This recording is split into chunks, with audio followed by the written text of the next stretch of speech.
मुलांनो, फळ्यावर एक गुणाकार दिलेला आहे.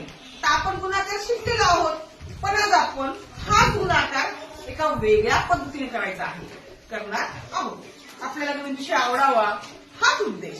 तर चला मग कसं करायचंय ते पाहूया. अगोदर आपण 4 रेषा मारणार, नंतर 2 रेषा मारणार, नंतर 3 रेषा मारणार. आता किती गुणायचे हे? 3. मग 3 आडव्या रेषा मारणार. मारल्या? यानंतरची क्रिया काय करायची बघा. आता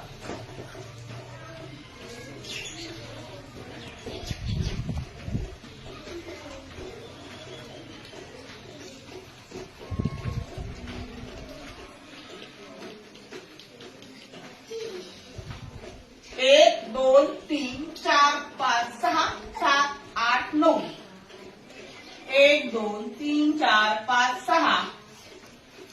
1 2 3 4 5 6 7 8 9 10 11 12. म्हणजे उत्तर आलेलं आहे 1269.